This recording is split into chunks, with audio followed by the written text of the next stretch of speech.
Hello বন্ধুরা, আজকে 8ই বৈশাখ আমাদের বিবাহ বার্ষিকী। আজকের দিনে তোমার দাদাভাই আমাকে হাতে হাত ধরে নিয়ে বউ করে এ ঘরে নিয়ে এসেছিল। তো আজকে আমাদের বিবাহ বার্ষিকী, জানি না তোমার দাদাভাই আমাকে কি গিফট দিবে। তো ঘরের ভিতরে যে গেল, দেখি কি গিফট নিয়ে আসছে, দেখা যাক, তোমরাও দেখো।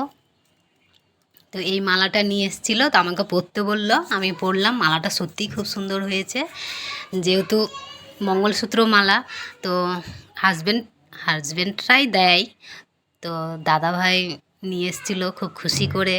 তো আমি মালাটা পরলাম, সত্যি আমারও খুব পছন্দ হয়েছে, খুব ভালোও লেগেছে। আর মালাটা বড় কথা নয়, সত্যিকারে ভালোবাসাটাই বড় কথা। যেহেতু তোমার দাদাভাই ভালোবেসে নিয়ে এসেছিলো, তো আমি খুব খুশিও হয়েছিলাম। আর সত্যিই মালাটা খুব পছন্দ হয়েছিল, আর আমাকে মানাচ্ছিলও খুব সুন্দর। তো আমি পরে একটু ঢং করলাম, বা তোমার দাদাভাইকে একটু রাগাচ্ছিলাম যে খালি না মালা নিয়ে এসছো। তো আজকে তো খালি মালা দিলে হয় না, তো মিষ্টিও খাওয়াতে হয়। তো আজকে তুমি মিষ্টি খাওয়ালে না, বা আমাকে কোথাও ঘুরতে নিয়ে গেলে না। তো যাই হোক, আমি একটু ভিডিও বানাতে ছিলাম, তো যেহেতু ঘরের ভেতরেই ছিলাম, তো আজকে তো বুঝতেই পারছো প্রচণ্ড গরম লাগছিল। তো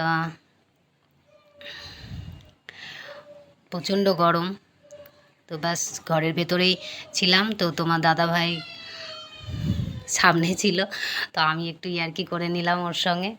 তো আমার ভিডিওটা যারা দেখছো, সত্যি যদি খারাপ লেগে থাকে বা কোনো কিছু ভালো লেগে থাকে, অবশ্যই কমেন্ট করো। এবং যারা যারা ভিডিওটা দেখছো, অবশ্যই একটা লাইক করো এবং আমার চ্যানেলের পাশে থেকো। আর এই মালাটা তো সত্যিই খুব সুন্দর হয়েছে, খুব ভালো হয়েছে, আর আমার পছন্দও হয়েছে। তোমাদের কাদের কাদের ভালো লাগলো অবশ্যই কমেন্ট করে বলো। আর এটুকুই বলবো, থ্যাংক ইউ।